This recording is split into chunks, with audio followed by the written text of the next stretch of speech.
Hey, what's up, everyone? Welcome back to Babylon Talmud. Today we're studying Daf Tes of Masechta Yoma, Daf 9.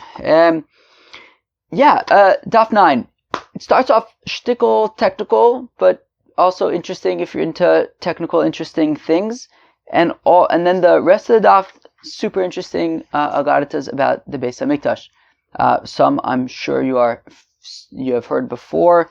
Let's go weiter. We are on Daf Ches Amud Beis, 3 lines from the bottom. We were talking about the Parhedrin. How come the office that the Kohen Gadol quarantines in, how come it's called the Lishkas Parhedrin? Wasn't it called the Lishkas Balvati? So the Gemara had answered that, initially it was really called Lishkas Balvati, the officers, but then it became called the Lishkas Parhedrin. Parhedrin means these appointed officials. Now I believe that the reason why we're mentioning this Mishnah that we're about to mention is because of the conclusion of it. It mentions Parhedrin. I assume that's why it comes here, even though it sort of seems to be otherwise misplaced. Tanan Hasan, we learn in a Mishnah in Demaya Nachtomen lo chivu osan chacham lafish ela trumas meiser v'chala. Okay, so there's a Mishnah in Demaya that says that the Nachtomen, a baker, lo chivu osan chachamim lahafish.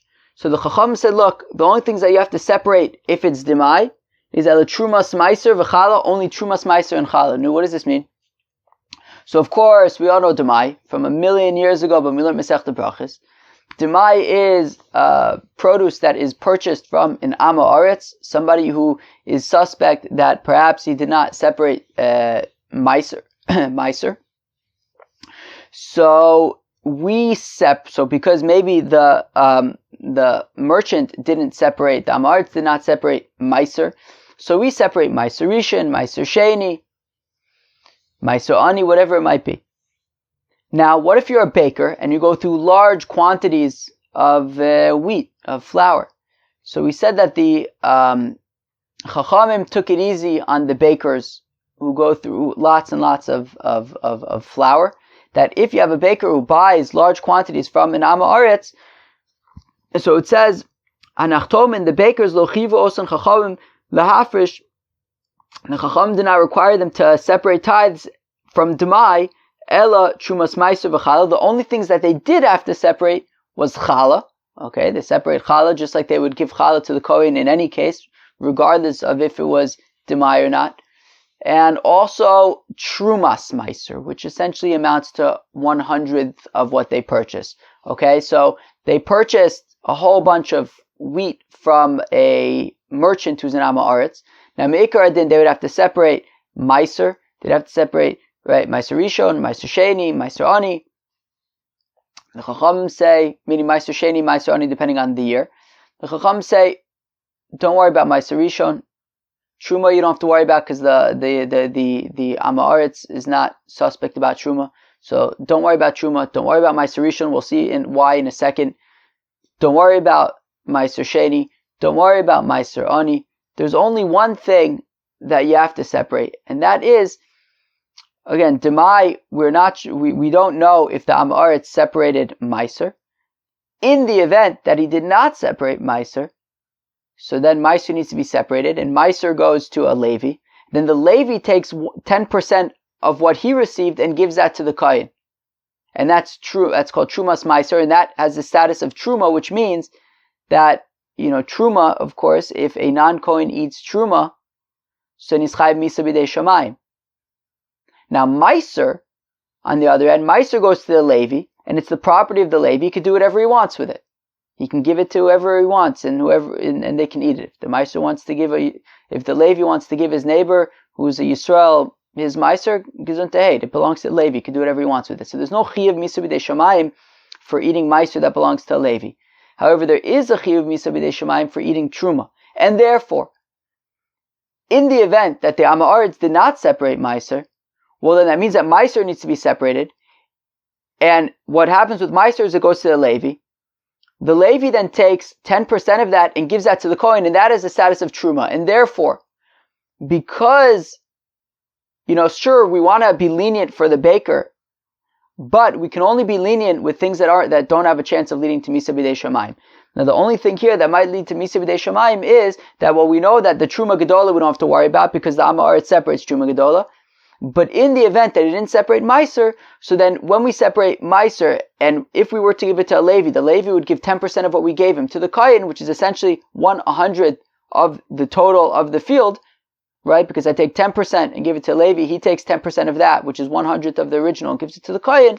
So therefore, we want to make sure that the Kohen gets that Trumas Meiser, because that could potentially be Misa B'dei Shamayim. Other than those two things, Chala, which we said, that he has to give to the Kohen, as well as the Trumas Meiser.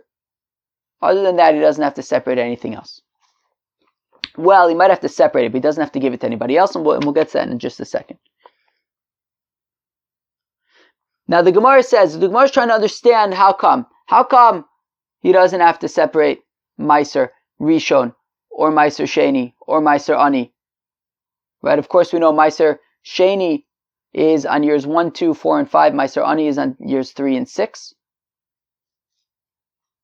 Bishlama Truma Gedola Lo. I understand why the baker does not have to separate Truma Gedola. The Tanya, because we learned in the Brayso, Yisrael, because Yochanan Kohen Gadol, who apparently we're going to learn. Oh no, maybe we're not going to learn about him. Hopefully we'll learn about him in Masechta Yoma. I want to learn about all these, what was going on. Yochanan Kohen Gadol, I guess he's the one who instituted Demai, and he sent B'chol Gvul Yisrael throughout all the borders of Israel, and he noticed that these Amei Haaretz were only separating Truma. The rest they weren't separating. So we see that the institution of Demai does not affect Truma. Truma is 2% of the crop, so the Amei Haaretz didn't mind separating Truma and giving that to the Kohen. Maybe also because there's a Chiyuv Kares, Chiyuv Misa B'dei Shamayim. But when it came to Meiser, they weren't necessarily on board. Meiser is 10%, then you have to give Meiser Sheni, which is another 9% essentially of the total, so 19%, it's a lot more. So therefore the institution of Demai was not for Truma. Truma, everybody was separating, that wasn't a problem.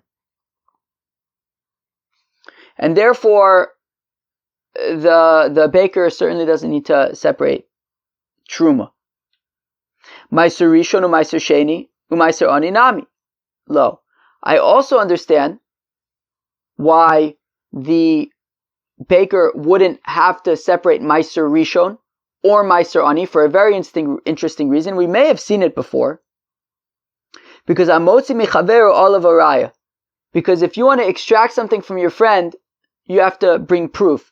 And this gets back to like what I was saying a minute ago, that when it comes to Meiser, right, so I have a field, I have 100 stalks of wheat, I give 2 of them to the Kohen. Now I give Meiser, I take, let's just call it 10, makes it an easy number. I give 10 of them to the Levi. Those 10 stalks of wheat are the property of the Levi. That's it.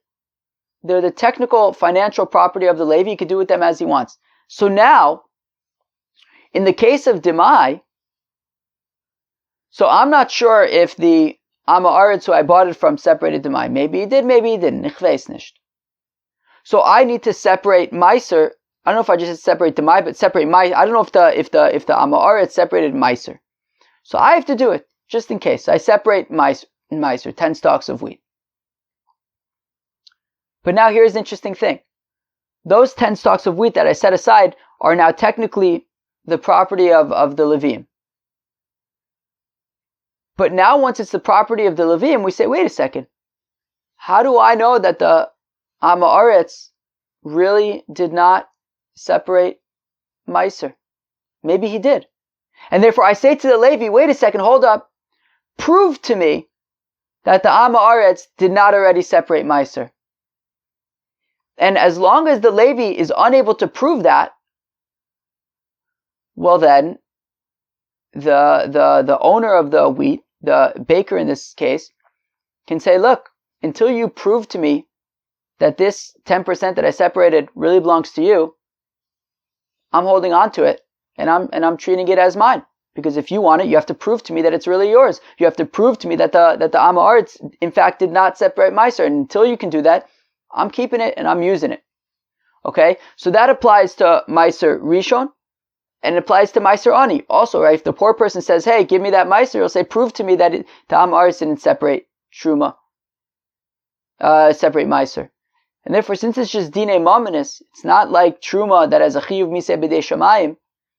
It's just the financial property of the Levi. We say, hey, prove to me that this is in fact your financial property. So again, I understand why Truma, the baker doesn't need to separate because the Am Haaretz separates Truma anyways. I understand why the baker doesn't need to at least, give away his Meiser Rishon and his Meiser Ani, because we'll say to the Levi or to the Ani respectively, prove to me that it in fact belongs to you. But here's the kasha.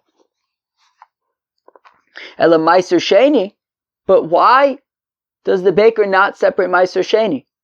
Nifesha v'naska v'nochlu b'Yerushalayim. Meiser Sheni, after all, you don't give it away, you just eat it in Jerusalem. So what's the problem? Like, why should this go away? The baker should set aside Meiser Sheni, separate Meiser Sheni, and eat that in Jerusalem. Why do we say that he could just ignore it? So Amar Ula mitoch sheparhedrin, and I think that this is the connection. Halalu chovtin oson kol yud beis chodesh, because these new appointees who would become, right? We said yesterday the parhedrin switch, that the king appoints new appointees every year. So every 12 months there would be new appointees, and the appointees would basically terrorize the bakers.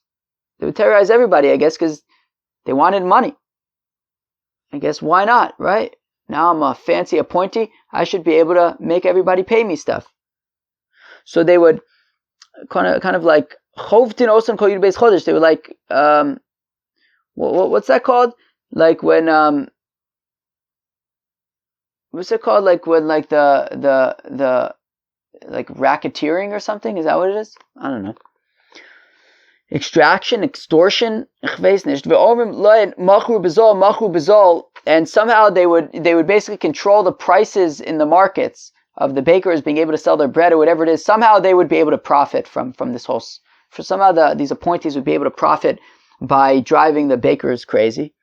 So the rabbis didn't, bother the bakers to also have to, in addition to all these nudniks making, extorting them for money, the rabbi said, and you also have to take these huge quantities of wheat to Jerusalem and eat them. Since we're only talking about Demai, and it's a suffix tumah, and as we said, Rava said a number of times, Rov Amei Haaretz me'asr nein, that most Amei Haaretz is take Meiser anyways. So, therefore the Chacham said, look, let's not worry about the bakers. They got enough on their plates with the nudnik appointees. Fine. My parhedrin, what are parhedrin? Porsei, appointees of the king. Okay. So, fine. So that was sort of a little bit, I don't know if complicated is the right word, but a little bit technical piece there at the beginning. I think that is tied into parhedrin. Listen to this. Says Rabbi Bar Chana in the name of Rabbi Yochanan, what does the pasuk mean? Yiras Hashem tosef yomim. Fear of God increases days. Ushnos ushoyim tiktzorna, and the years of the evil will be decreased. Yiras Hashem tosef yomim. When it says that the fear of God increases days, that mikdash rishon, that's a reference to the first Beis Hamikdash. She'omar arba meos va'eser shanim, that stood for 410 years. V'lo shimshubo el yudches koyanim gedolim, and during the entire 410 years, there were a total of 18 kohen gadol. And there's the Agos Agra, I think, says even 12 kohen gadol. Not that many kohen gadol for a 410 year period. Ushnos ushayim tiktzorna, but the years of the evil will be short. Zemikdash Sheni, that's a reference to the second temple, Sha'ama Dalad Meos ve'esrim shana, which stood for 420 years. V'shimshu bo yosim shlosh meos kohanim, and there were more than 300 kohen gadols within a relatively similar period. 410 for the first Beis Hamikdash, 420 for the second Beis Hamikdash, and yet the number of kohen gadols was pretty much an order of magnitude different. And if from those 420 years you take out 40 years where Shimon HaTzadik was the Kohen Gadol, Ushmonim Shishimish Yochanan Kohen Gadol, and another 80 years for Yochanan the Kohen Gadol, Eser Shishimish Yishmael ben Pabi, V'amilo Yud Aleph Shishimish Rebbe Elazar ben Chaysom. So if you remove 40 plus 80 plus another 10 plus arguably another 11. That is 130 or 140 years. So if you subtract that from 420, so that's 320 to, like 290, 280, something like that. So then, mikan ve'elach tzei v'achshav kol echad ve'echad lo hotzi shnaso. So if you basically, we said that there were more than 300 Kohen Gadol. If you remove 100, depending on how many years we said here, but 130, 140 years, you're basically left with a year or less for each other Kohen Gadol. So we see, that each Kohen Gadol. So whereas in the first Beis Hamikdash, the Kohen Gadol served for a long period of time, in the second Beis Hamikdash, it was kind of like every year, as we saw yesterday, they would just pay. They would pay the king and become Kohen Gadol. How come the Mishkan, the tabernacle at Shiloh, was destroyed? Because there were two problems there: immorality and sexual immorality and disgracing the korbanot, the kodshim. How do we know that there was immorality? As the pasuk says, Eli zaken meod. Eli was very old. V'shama es kol asher yaisun banav l'chol Yisrael, and he heard what his children were doing to Israel. And how they would sleep with the women who would come to the tabernacle. So we see that was Gilui Arayos. V'avagav de Amar Rabbi Shmuel bar Nachmani and Rabbi Yonasan, and even though Rabbi Shmuel bar Nachmani says in the name of Rabbi Yonasan, Omer b'nei Eli chatu enu elatoeh, that if somebody really thinks that the Bnei Eli were mamish sleeping with the women who came to the Mishkan, they're mistaken. But then really what was it? Mitoch shesho es kinein. Rather, what was going on? If you say that, it doesn't mean that the children of Eli were being immoral and sleeping with the women who came to the tabernacle. Well, it means that we're talking about women who gave birth, and they would come to the Mishkan in order to bring their bird offerings at the end of their 40 or 80 days, depending on boy or girl. And the sons of Eli, right, as we've learned a number of times, right, that in the Beis Hamikdash, there were those chests, of course, from Masechta Shkalim, and if you had to bring these bird pair offerings, so you would take some money, put it in the chest, and you can assume that the Kohanim took care of it by the end of the night. That was not the case by the end of the day. That was not the case by the children of Eli. The children of Eli, they would be like not too nonchalant, is that the word? But they wouldn't necessarily make sure that the bird offerings would be offered by the end of the day. So Lemaisa, what would end up happening? That these women who came to bring these offerings would have to wait around until they can know that they were actually offered, which means that they weren't going back home and they weren't being with their husbands. They were they would be mevatel from Pura Revu. And if it was Ke'ilu Ma'ala Olav Alein, Ma'ala Olav Alein Akasav Kilu Shechvum, it's as if the children of Eli were sleeping with these women because in that they prevented them from going home and being with their husbands, so it's Ke'ilu like they forced them to be with them instead.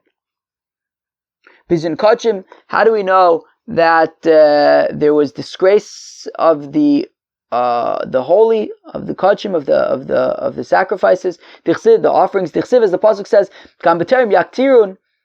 that even before the korban would be offered as hachelev, the fats, uvanara kohen, the nar, the lad, the worker of the kohen would come from Elisha Zoveach, and he would say to the person bringing the offering, to nabasar litzlos lekohen, give me some raw meat for the Kohen. He doesn't want cooked meat. He doesn't want to wait until after the offering is offered and he can cook the meat. He wants the raw meat right now. And invariably the fellow bringing the korban would respond, look, just offer the korban, burn it, do it properly, and then take whatever you want. But don't just mess up my korban. Kasher tav nafshecha, do it, take whatever you want after it's been offered. V'amarlo, and this child would say, this sort of assistant of the Kohanim would say, Ki ata titeno, you're going to give me raw meat right now. V'imlo lakachti b'chazkin. If you don't do what I say, I'm going to force you. I'm going to take it with force. And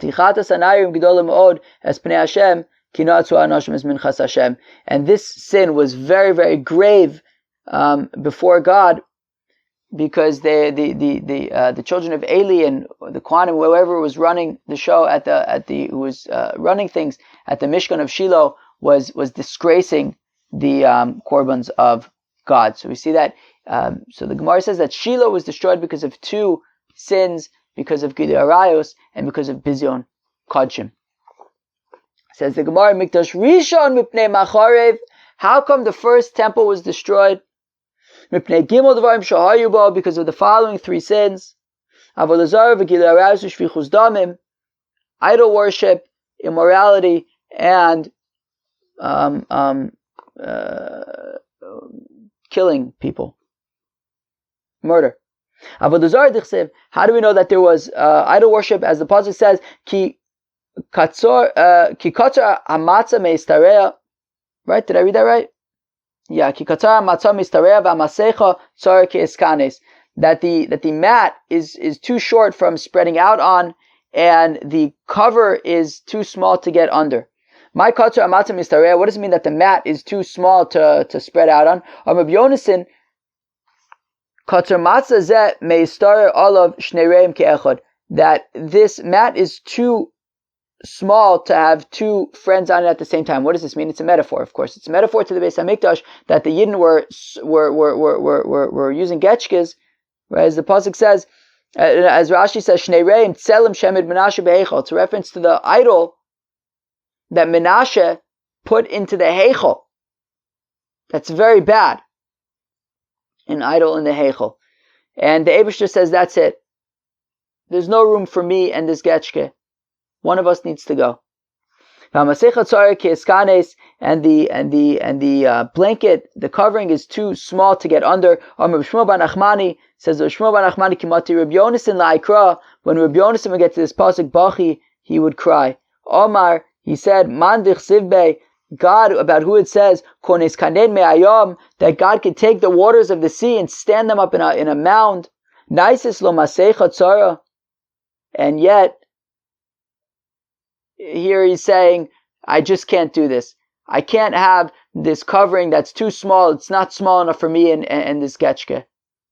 God, who did miracles at the sea and split the sea, it's so sad to experience him having to say that, I can't do this. This doesn't work for me. I can't be here with this nudnik statue. One of us has to go. Like how far has God fallen since there? It's like Nebuch. Okay. Gilui Arayos, how do we know that there was immorality during the first temple? The Chsiv, as the Apostle says, Vayomer Hashem, that God said, Yan ki gavu b'nos Tzion v'tilachnu t'yos garon u'misakos enoim aloch v'tofov tilachnu v'raglein ta'akasna. We've seen this Gemara in Masechta Shabbos. Again, Vayomer Hashem, God said, Yan ki gavu b'nos Tzion, that the daughters of Zion were like being haughty, I guess, or being I don't know what the right word is, but they were walking like very confidently, I guess. But I guess we want to say that in like a negative kind of way. And they were walking with their necks outstretched, and like glaring with their eyes. They would like walk and float. They would like kick with their legs. That is because the daughters of Zion were like walking tall. That they would walk a taller woman right next to a shorter woman, so that they could show themselves as being relatively tall. And they walked with their necks outstretched. That they were walking particularly erect and tall. And they would put like makeup in their eyes. They would put makeup in their eyes. They would walk and float. They would walk with like their heel by their of one foot by the like toe of the other foot. I guess that was a great way to walk. And they would like stamp with their feet. Rabbi Yitzchak says, they would take myrrh and balsam oil and put it in their shoes. And when they came by the young men of Israel, boatos matizos alein umachnisin boen yetzahara ke'eres de achana. They would then give a kick and they would spritz a shtickle of this fragrant oil on these young men, and then the young men would get Yetzer Hara, and it was like they were injected with the poison of a snake. So that is how we know that there was Gilui Arayos going on during the Second Temple. Shvichus Damim, how do you know that there was also murder? The Chsiv, as the Apostle says, V'gam dam noki shafach Menashe harbe meod, that Menashe spilled the blood of the innocent a lot. Adasher milei is Yerushalayim pelefeh, until he mamish filled up Jerusalem from mouth to mouth. So there was a lot of that's a lot of blood, a lot of murder. Okay, so those were the three sins that were happening during the first temple: Avodah Zarah, Gilui Arayos, and Shvichus Damim. Now, if you'll notice, there's like a little dalet here of the Agos Habach. Skip 3 lines to where you see the hay of the Agos Habach. We're going to pick it up from there, and then we're going to come back to what we just skipped. So I'm 3 lines later. Risha'im hayu, that they were evildoers during the time of the Beis Hamikdash. Rishon, shetalu b'tchonam b'Hakadosh Baruch Hu, but they rested their confidence on God. Very interesting. Very interesting. Meaning, they were doing all these terrible things, but they still had the belief that God is going to take care of us. It's very, very interesting to think about that perspective. Yeah, it's interesting. Hasan the Mikdash Rishon. So this is talking about so this is the discussion of the Beis Hamikdash Rishon. The Chsiv, as the Apostle says, Rosheh b'shochad yishpotu. Its heads were accepting, were judging with bribes. You give them a bribe, and then they'll judge for whatever you want. V'choanel b'mechir yoru. And its priests, you pay them, and they'll give you whatever ruling you need. The prophets, you give them money, and then they just do whatever magic you need. And yet they rely on God. Lomar alo Hashem b'kirbenu, to say that God is among us. Lo tavo aleinu ra'a, nothing bad will come upon us. Lefichach. Therefore, the Gemara says, Hevi alein hakadosh baruch hu gimel gzeres keneged gimel averos shebiyadam. Therefore, God brought 3 decrees against the 3 sins that they did. Avodah Zarah, Gilui Arayos, and Shvichus Damim. Shenemar, as the pasuk says, Lachim beglalchem Tzion sada techaresh. Therefore, because of you, Zion will be a plowed field. Yerushalayim iyin tiyena, and Jerusalem will be desolate. Va'arabayis levamos yar, and the Temple Mount will be like a barren forest. Wow. Now, as I promised, let's back up to where we have the Dalet of Agos Habach. It's now about, 8, 9, 10 lines up from where we are. But in the second Beis Hamikdash, where they were studying Torah, they were doing mitzvahs, they were doing good deeds. So how come the second temple was destroyed? Who could tell me? Because they hated each other. There was baseless hatred. There was hatred for no reason. Which teaches us that hatred for no reason is as grave as the averis of Avodah Zarah, Gilui Arayos, and Shvichus Damim. That for those 3 averas, the first temple was destroyed, yet for just the one avera of Sinas Chinam, the second temple was destroyed. Jumping back to the last of the medium-sized lines before it gets really wide. But is this really true that Sinas Chinam was specifically in the second temple, but the first temple did not have any baseless hatred? I don't know what I just said, that the second temple had baseless hatred, but the first one did not. But the pasuk says, Megure el cherev hayu esami, that my nation was like fearful of swords. Lachin tzvay kel yarech, therefore clap your hand against your thigh. Alright.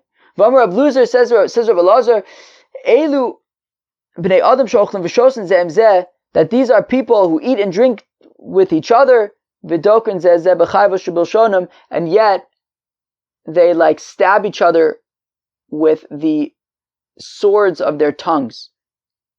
I guess that, even these people who are interacting with each other, they kind of hate each other. So that was so that's a pasuk, and apparently it's a reference to the first temple. To which the Gemara says that was limited, however, to the Nisim, I guess the leaders of Israel. The Chsiv, as the pasuk says, Za'ak ve'elel ben Adam, cry out, oh man, ki hi haisa be'ami, because it was in my nation, B'Tanya, and we learn in Brayso, Za'ak ve'elel ben Adam, what does it mean to cry out? Yachol l'chol, is it possible that this was for everybody? Talmud lomar, hi b'chol Nesiya Yisrael, the pasuk says, in the continuation of that pasuk, that it was among sort of the noble people of Israel, or the leaders of Israel, but not necessarily everybody. Okay. Rabbi Yochanan and Rabbi Elazar Damar Tarvayu. Rabbi Yochanan and Rabbi Elazar say Rishonim shenizgale avonim. This is super interesting. That the first temple, that their sins were exposed, they were out in the open. Nizgale kitzam. Well, guess what? Also, their exile was exposed. They knew in advance that they were going to God said that you're going to go to exile for 70 years, and then you're going to come back to Israel. But in the second temple, where it was a hidden sin, it was sinas chinam, it's what they were holding in their hearts. It wasn't something that was revealed to the outside. Lo nizgala kitzam, we still don't know when the exile is going to end. Very, very interesting. In the first temple, sure, they did terrible things.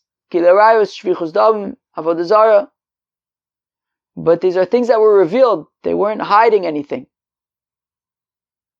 And therefore, they went to Galus, and the Beis Mikdash was destroyed, but they came back. But in the second temple, where it was a hidden, it was held in the heart. So then that kind of, so also the length of the current exile, which was caused by it, is hidden as well, is concealed. Amar Rabbi Yochanan, says Rabbi Yochanan,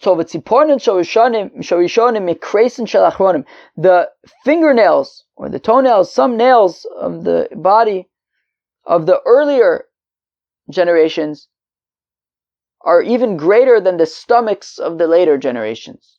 All right, meaning that the earlier generations were on a higher level than the later generations. Amar Rish Lakish says to Rabbi Yochanan, Adra, but the opposite, Achronim Adifei. The later generations are taka better. Even though they're in exile, under other rulership, they're still studying Torah. Isn't that amazing? That's right, says Rish Lakish, that's a more significant feat than to be able to study Torah when you have the Beis HaMikdash. Rabbi Yochanan says, yeah, but the fact that they had the Beis HaMikdash proves that they were on a higher level. Sure, it's impressive that even now we still study Torah. But the fact of the matter is, apparently we're not on the level to be deserving of a Beis HaMikdash. They were on the level to deserve a Beis HaMikdash. Shechazru l'rishonim v'lo chazar l'achronim. That even after the first temple was destroyed, they got a second one. It came back to them. But for us, the temple still has not returned. Shalu Rabbi Elazar, so they asked Rabbi Elazar, you know what? Let's ask Rabbi Elazar, let's get his opinion. Rishonim gedolim or achronim gedolim?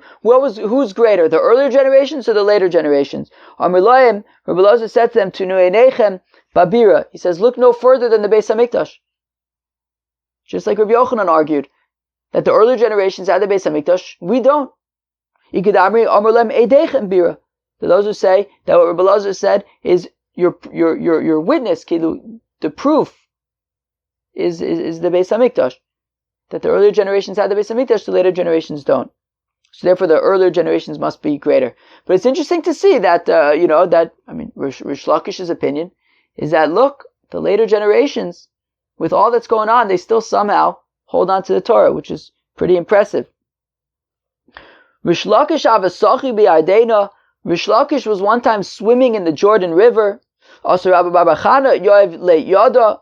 Rabbi Barbachana came to give him a hand and help him out of the river. And Rish Lakish responded to Rabbi Barbachana. He says, God hates you. Because Rabbi Barbachana was from Bavel. Of course, there was the interesting story or anecdote at the beginning of Masechta Sanhedrin where Rabbi Barbachana, who was his first cousin once removed or whatever, and they were going to Bavel. I think that Rav and Rabbi Bar Bar Chana were born in Bavel, and then they went to Eretz Yisrael, and then they went back to Bavel, I think. So when Rabbi Bar Bar Chana was in Eretz Yisrael, so Rish Lakish said to Rabbi Bar Bar Chana, who was trying to help him out of the river, he said, God hates you. Why does God hate you? Dichsiv, meaning you as referring to the Babylonians. Dichsiv, the pasuk says, if she is a wall, we will build upon her a crown of gold, of silver. If she's a door, we will fasten a board of wood, of cedar wood to it. What does this mean? If now Rish Lakish explains, if you Babylonians would have made yourself like a strong wall, and you would have all come entirely, 100%, to Eretz Yisrael, to the second temple, in the days of Ezra, then you would have been compared to silver that rust and decay does not overcome it. But now that you have come to Eretz Yisrael like doors, and as Rashi explains, like Kilu, if you have two doors that when you open one, the other one kind of closes, maybe like swinging doors, that one opens, the other one closes, i.e. that only 50% of you came back to Eretz Yisrael for the second temple. Nimshatim ke'erez, well now you're compared, that is why the second temple was compared to a cedar tree, Sharekev Sholet Bo, that decay overtakes it. My errors, what do you mean by a cedar tree? Amar Ula Sasmagor. Says Ula, it's a reference to Sasmagor. My Sasmagor, Amar Reb Abba Baskol. It's a reference to Baskol, meaning Sasmagor is like some kind of worm that like eats out the inside of a tree but leaves the outside intact. So it says Reb Abba, how does this metaphor refer to the second temple? It means that in the second temple there was no nevuah, there was no prophecy, there was only Baskol. Baskol is like an echo of the voice of God. So therefore, just like this worm that eats out the middle of the tree and leaves the outside of it, so also in the second temple, it was like that also. We didn't have the mahus, the proper nevuah. We only had sort of the outside of it. We had a baskol. And Rish Lakish is arguing that that's because the people of Bavel didn't fully come back to Eretz Yisrael, only 50%. Kedetanya, as we learn in the Brayso, Mishamesu Nevi'im Achronim Chagazachayu Malachi, that when the last prophets died, Chagai, Zechariah, Malachi, Nisaka Ruach HaKodesh Misrael, V'adayin Hayu Mishtamshim Bebaskol. So then Ruach HaKodesh left Israel, but there was still this Baskol. V'Rish Lakish Mishtai B'ad Rabbi Bar Bar Chana. So the Gemara has a very interesting kasha. Would Rish Lakish really be interacting with Rabbi Bar Bar Chana? Umar Rebbe Lazar Demari D'Eretz Yisrael Avav L'Avav Mishtai Rish Lakish B'Hadei. Rebbe Lazar was the master of Eretz Yisrael, and Rish Lakish would not converse with him in public. And there was a note in the article that pointed out that Rish Lakish didn't have a problem conversing with anybody if it was in the Beis Medrash or if it was inside. But for whatever reason, outside in public, he didn't want to converse with other people. Maybe for whatever reason, outside in public, he was very limited in who he interacted with. Demand the Mishtoi Rish Lakish Bahadei B'Shuk, because Rish Lakish would only interact with people in the market, in public, with people who are on such a level that Yavule Iska Blosade, that they were people that you could do business with, that you wouldn't need any witnesses, that you can mamish trust them. I assume you'd probably be able to trust Rabbi Lazar in that capacity as well. But the point is that Rish Lakish was very, very selective on who he would interact with in public. Rabbi Bar Bar Chana Mishtoi. So if Rish Lakish was so picky regarding who he would interact with in public that he wouldn't even interact with Rabbi Lazar, well then why would he be interacting with Rabbi Bar Bar Chana at the river? Rav Papa says, Rav Papa Shtigaver Benayu. Rav Papa says, okay, so you got to swap one of the characters in the story. Or Rish Lakish Ava Zeiri. So either it was in fact Rish Lakish coming out of the river, and it was Zeiri who apparently had impeccable character, and Zeiri was helping him out of the river, or Rabbi Bar Bar Chana Rabbi Lazar, or it was Rabbi Bar Bar Chana, in fact, who was helping somebody out of the water, but it wasn't Rish Lakish, it was Rabbi Lazar. Chevra, we're gonna stop over here. That was daf tes of Masechta Yoma. I think it was a pretty cool daf, right? There was that kind of technical piece at the beginning, which I think only came in because of the Parhedrin, to reference the Parhedrin, which had to do with bakers who buy large quantities of wheat from in Amaretz. They only have to separate challah as well as trumas meiser. Then we got into interesting agadatas about Mishkan Shiloh, about the Beis Hamikdash. That Mishkan Shiloh was destroyed because there was Gilui Arayos and Bizyun Kodshim. The first temple stood for 410 years, and first of all, there were only 18 or maybe 12 Kohanim Gedolim during that entire time, whereas the second temple stood for 420 years, and there were over 300 Kohen Gadols. The first temple was destroyed because of Gilui Arayos, Shvichus Damim, and Avodah Zarah, Gilui Arayos, and Shvichus Damim. The second temple was destroyed because of Sinas Chinam.